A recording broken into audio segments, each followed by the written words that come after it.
Need discussion on internal capsule. Regarding anterior choroidal artery syndrome, all are true except hemiparesis, hemisensory loss, involvement of anterior limb, hemianopia. For this, we should know about the blood supply of internal capsule. Anterior limb is predominantly supplied by anterior cerebral artery, whereas anterior choroidal artery is a branch of middle cerebral artery. Now the next question is major communication tracts present in anterior limb. So this is example for one pattern of question. They may ask instead of anterior limb, genu or posterior limb. Let's talk about the fibers present in the internal capsule.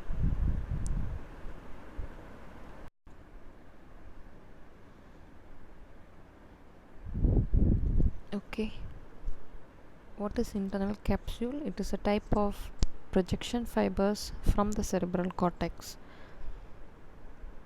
Let's draw the right and left cerebral hemispheres, and beneath that we have thalamus on either side of midline.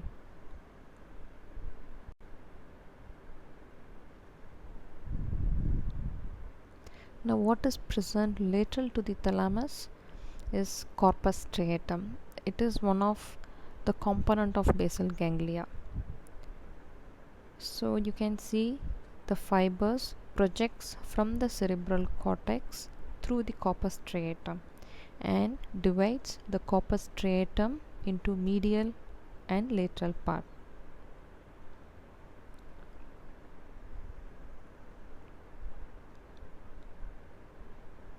So the medial part is called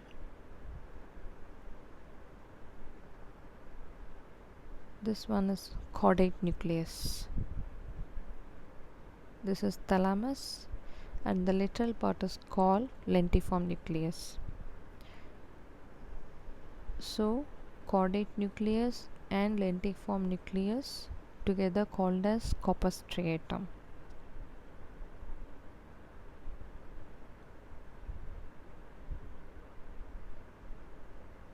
Are you interested to know why it is called corpus striatum?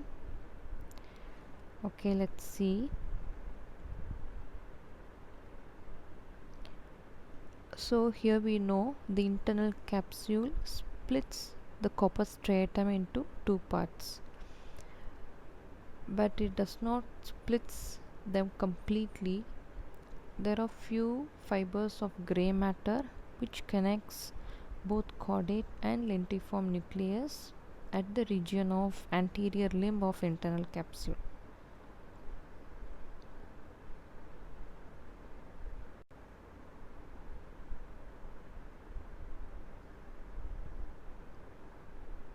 And these fibers of gray matter give striated appearance and hence the name.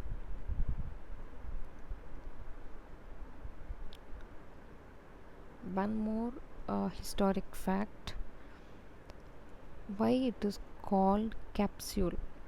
We know what is capsule, what is the meaning of capsule, and why this structure is called internal capsule.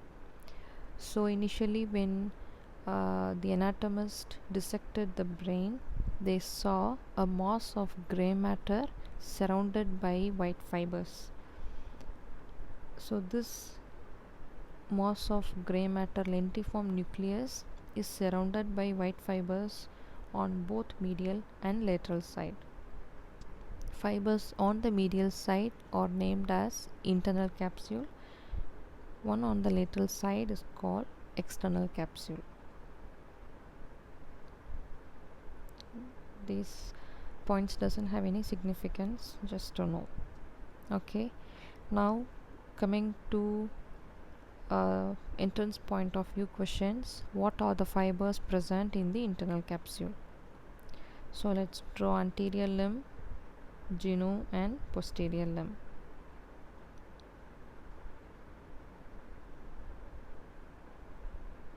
These are the three main parts of internal capsule. And let's orient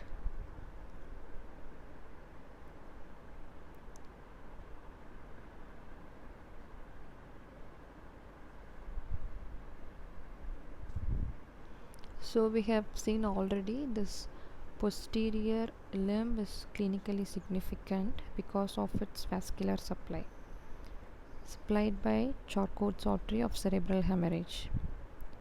On occlusion, it results in hemiplegia. And what are the fibers present in the posterior limb? So on the medial side of the posterior limb, we have ascending fibers called as thalamocortical fibers.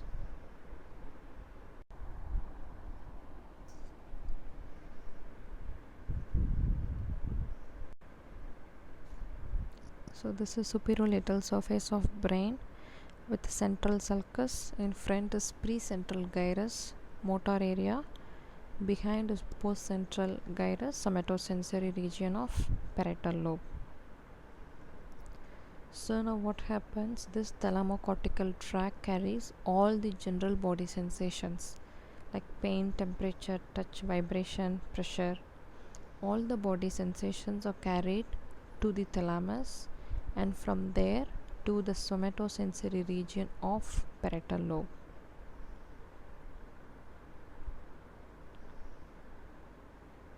Now what is present in the lateral side of posterior limb?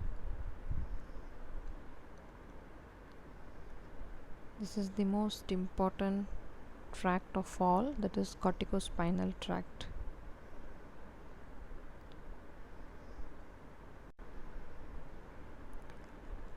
Now upper part of lateral side of the posterior limb carries fibers to the upper limb.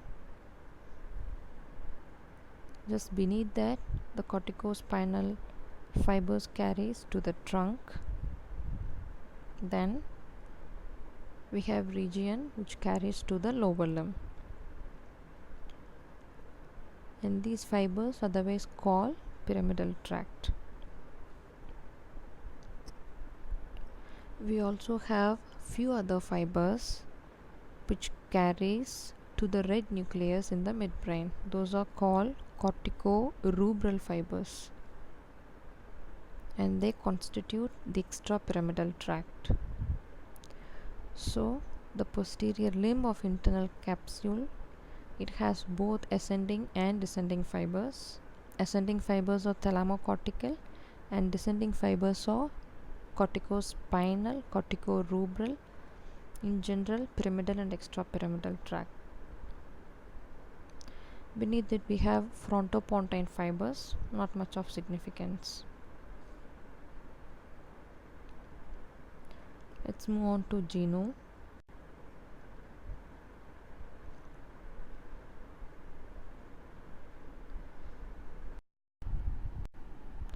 So genu contains corticobulbar tracts.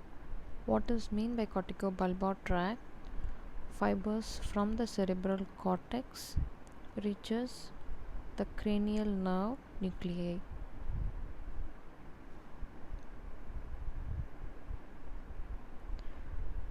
So what are the cranial nerve nuclei? 3, 4, 5, 6, 7, 9, 10, 11 and 12. These fibers supply the region of head and face.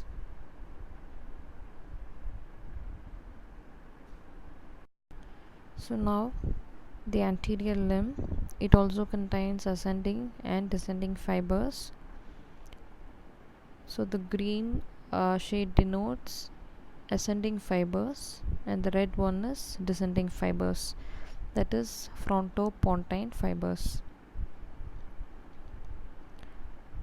This tract has numerous functions. Let's talk about few important functions.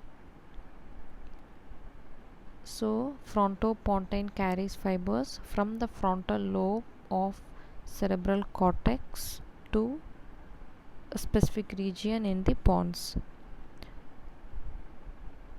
Now to the motor nucleus of 7th cranial nerve, which is responsible for emotional smile, and to the paramedian nucleus, which is involved in the reticular formation, which is responsible for horizontal conjugate gaze.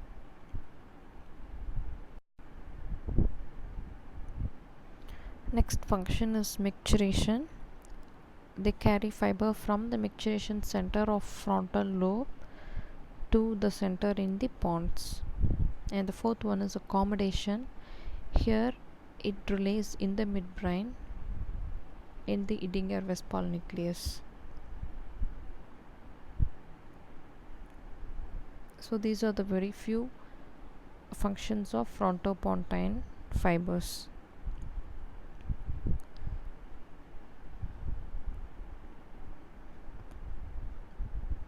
Now what about the ascending tract in the anterior limb, that is thalamocortical fibers? What is the difference between the thalamocortical fibers of posterior limb and the thalamocortical fibers of anterior limb? Regarding the posterior limb, the thalamocortical fibers reaches the somatosensory region of parietal lobe,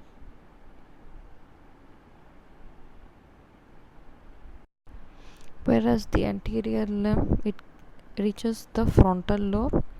And one example is Papez circuit from the anterior nucleus of thalamus to the cingulate gyrus. For blood supply, please watch the previous one. Thank you.